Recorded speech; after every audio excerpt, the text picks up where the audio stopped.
Hi everyone, guys. I hope I'm audible and visible. Can you guys see me? Can you guys hear me? Okay, so today we're gonna again start with parajumbles, the most important part of the verbal ability when it comes to CAT 2025. And this session is again a part of the series CAT 2025 Target 99 percentile plus, and we'll be focusing on parajumbles. That's the major section of practice for today. So let me just share some notes with you. What all are we going to discuss in the session? It's going to be more about the parajumbles introduction. Then we're going to focus on the types of parajumbles questions, question examples, and some exercise questions. Okay. So, what is a parajumble? It's basically a jumbled paragraph which has been given to us, right? So, there are going to be 4 to 5 sentences which are jumbled and which have to be unjumbled, which have to give us a coherent, meaningful paragraph. Okay. In the parajumble questions, candidates are about to asked to solve it, arrange the sentences in a certain sequence so that they give us a meaningful, insightful paragraph. Okay, so this is what is expected. Let's have a look at the first question and try to solve it together.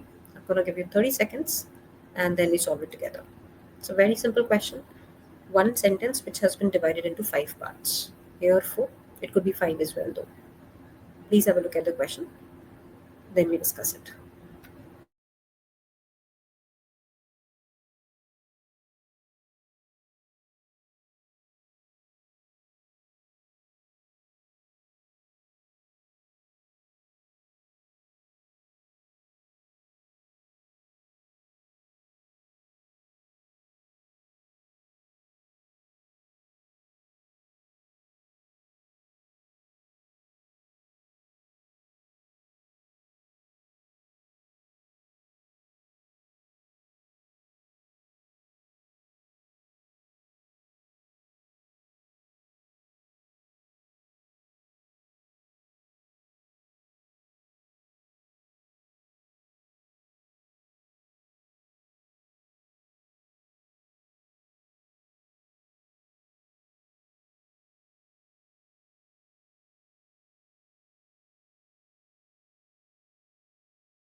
So, if we look at the question, what does it say?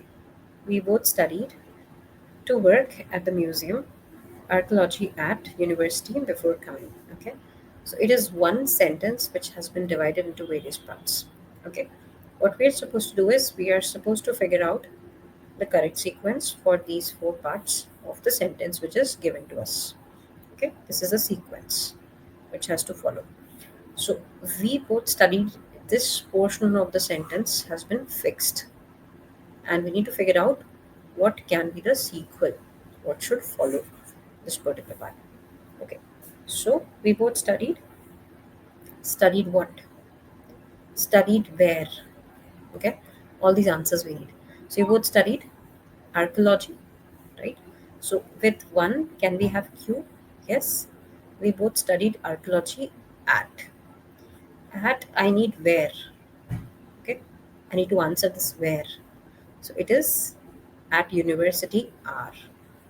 Okay, so we got the sequences 1 qr, university before coming where, before coming to work, which gets connected in P. So the final sequence we get it as 1, Q, R, and P. This is the final sequence we get. Okay. So the answer is C, calculator, for this question. I hope everybody got this answer right, guys. It was not very tough. Okay. So the answer to this question is C. Okay. This is how we're supposed to figure out the answers. Let me show you another question and then we discuss it. Please have a look at the question.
Yes, guys, can we discuss the question?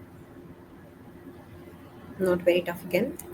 It says the study showed what? The study showed that, okay, we need a that with it. The study showed that 1 in 12, 1 in 12 women, okay. So study showed that 1 in 12 women is likely to do what? We need to answer what, okay. So we have sentence, just say 1, okay. Let's consider it to be 1. Then study showed that, so 1 with R, that 1 in 12 women, okay, is likely to develop the breast cancer, okay. So the sequence we get is this: 1 RPQ. This is a sequence we get: 1 RPQ, okay. So answer is D, Delhi,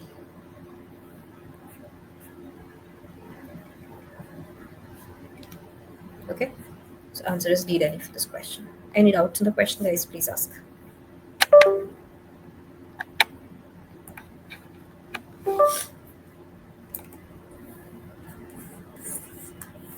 Moving ahead to the next one now. I hope these were simple to solve. Please have a look at this one. Here we do not have any options, and these are four discriminate questions, sentences which have to be arranged in a particular sequential manner.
Guys, please try to give me answers in the chat box.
Okay, let's have a look at the question. I think we've spent enough time on the question. So it says if the species survived at all. Okay, which species are we referring to?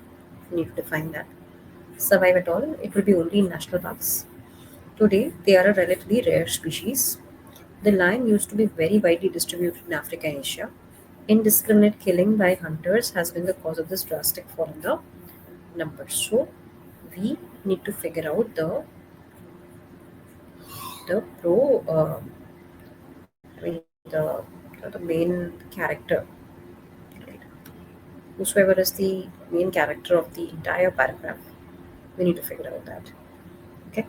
So here we look at R. Okay. Lion used to be widely distributed in Africa and Asia. So this is the protagonist of the entire passage or paragraph. So land used to be very widely distributed in Africa and Asia. This is like a generic statement. Okay, this is a generic statement which has been introduced here. Okay, after the generic statement, you need to move towards something specific. So idea is always to move from generic to specific. Okay, this is what we are looking for, from something generic to specific. So we start with R. That is, the lion used to be very widely distributed in Africa and Asia. Today, they are relatively rare species. So, this is where we are discussing the main point of context. Okay, what is it that now the population of lions has decreased? They are relatively rare species. So, Q follows R and Y.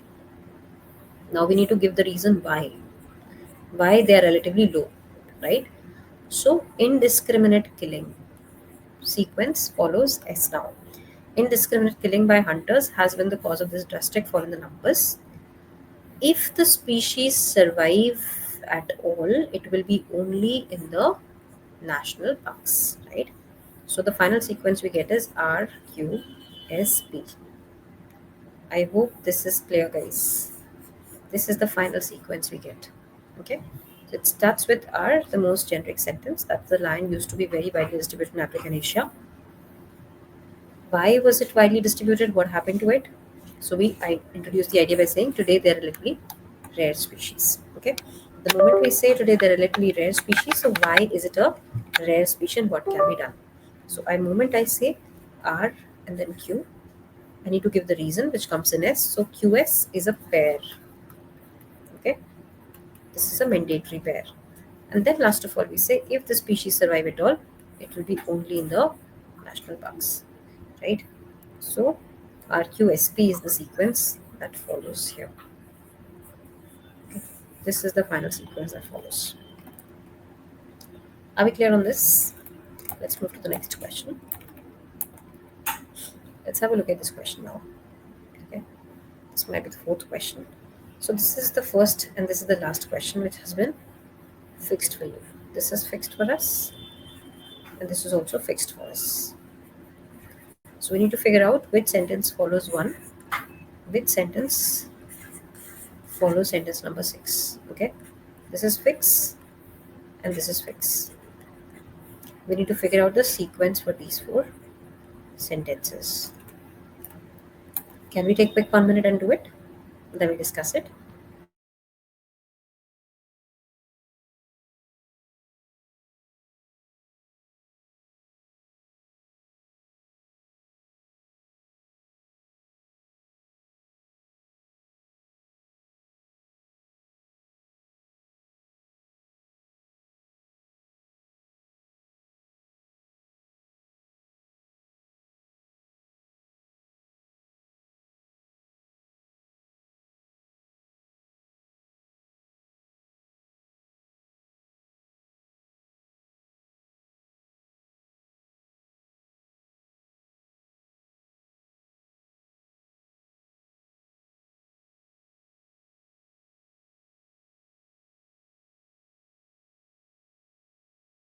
Just try to find the pairs with 1 and 6. Okay. And then we can go for the middle four sentences.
are we able to figure out the first and the last fixed sentences which have to follow one which has to be the penultimate sentence for sentence number 6?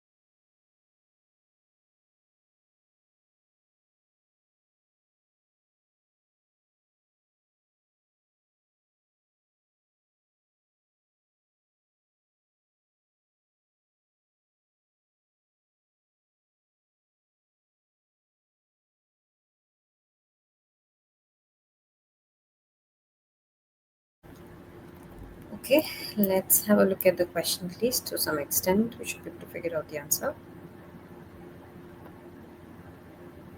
So the question says that last year there was a medical doctor in Germany who had a fast spreading type of cancer.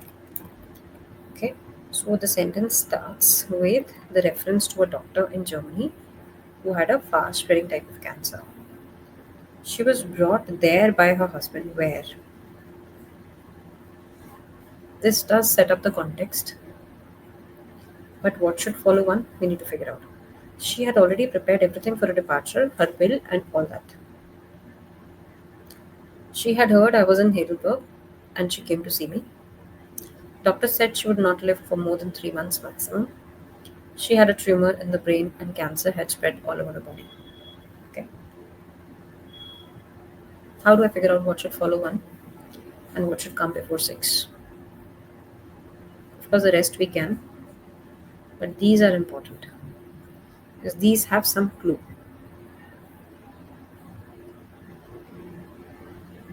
Tell me what follows one.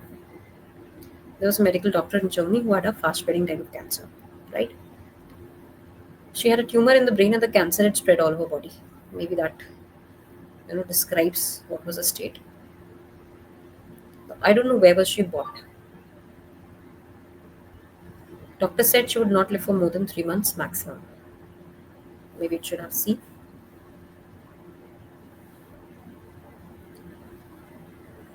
She heard that I was in Heidelberg and she came to see me. Maybe it could have D here. And then she was bought there. Though she heard I was in Heidelberg. She was bought there by her husband. She had already prepared everything in her departure, her will, and all that. So 1 B C D A 6. Are we clear on this question? So we have 1 B C D A and then 6. So this and this are fixed. The only thing is the four sentences in the mid can be unjumbled because these are jumbled. Okay. So answer is 1 for this. Let's move to the next question. Let's have a look at this one. Another 2 minutes and then we discuss. Little tricky question again. You have to need to figure out what follows 1, what comes before 6.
Last 30 minutes, 30 seconds, guys. Then we discuss the question.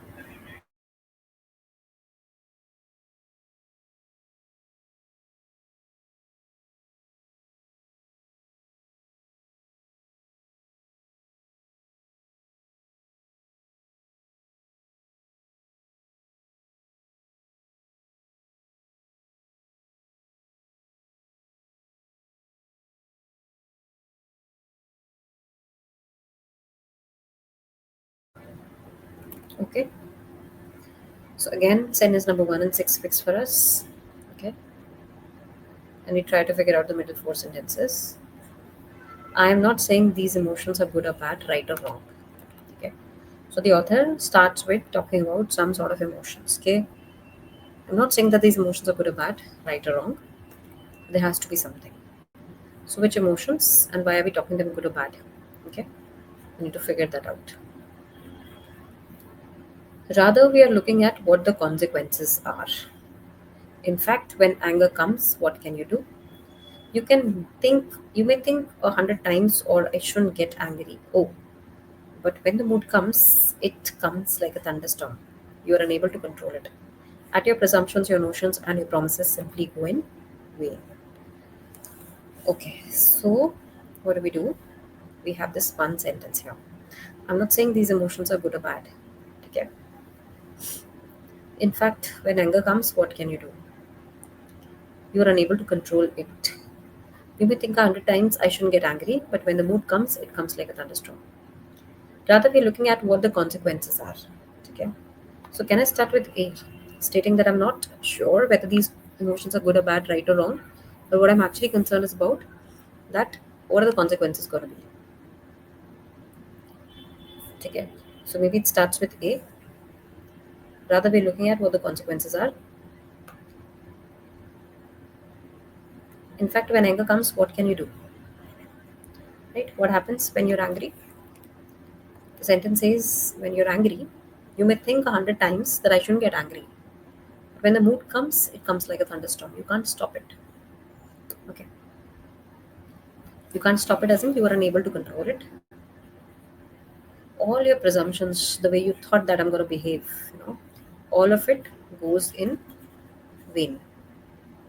Notions, promises come go in vain. So, can I say that the sentences are already in a structure? Why do we unjumble? To find a structure, to find a meaningful paragraph. And here we see that we already have that meaningful paragraph in place. I'm not saying these emotions are good or bad, but what is it? We're looking for the impact, the consequences they may have. In fact, when anger comes, what can you do? You just say that you shouldn't get angry. I shouldn't get angry. When the mood comes, it's like a thunderstorm, right? And we're unable to control it. Whatever we plan, whatever we thought, our notions, our planning, it all goes dumped in vain. So that is what it says. That entire thing is all wasted. Okay. So this is how we solve parajumble questions, guys. I would want that you keep solving these questions. So maybe just one more question we discuss together, and then we can maybe meet in the next session. So just quick 30 seconds. You have been assigned a job that you can handle. A lot of patience is necessary. It would be good to sit and relax and just be with nature a short time every day. If you think you have a very big task you cannot handle, then you will not be able to handle it. You need to know what the task you have is appropriate to you. First of all, you need to have trust in yourself. Start meditating regularly to increase energy. Okay. So one and six are again fixed. Okay. So you have been assigned a job that you can't handle. Okay. If you think you have a very big task, you cannot handle it. It could have started with B. You need to know that the task you have is appropriate for you and that you can handle it the best you can. Okay. A lot of patience is necessary. It would be good to sit and relax and just be with nature a short time every day. Then start meditating maybe. Okay. First of all, you need to trust yourself. So you start with D. Okay. You've been assigned a job that you can't handle. First of all, you need to trust yourself. A lot of patience is necessary. Okay. You could start with this, or we might say, if you think you have a very big task, you cannot handle it. Then you go with C. You need to know the task you have is appropriate for you and that you can handle it. If you start thinking this will not help. So you need to think otherwise. Okay. And then you have A. that you need to sit every day with you. You need to meditate regularly. So 1 DVCA 6 is the final sequence we get. So this is how we solve parajumble questions, guys. We're gonna meet very soon again in the next session. Make sure that whatever you read it from a lens of parajumbles. Okay. Make sure that we're focusing a lot when we solve these questions and practice more parajumble questions. More to it, we'll be getting you more parajumble questions in the next session. Till then, please keep reading. Thank you so very much, guys, and see you very soon.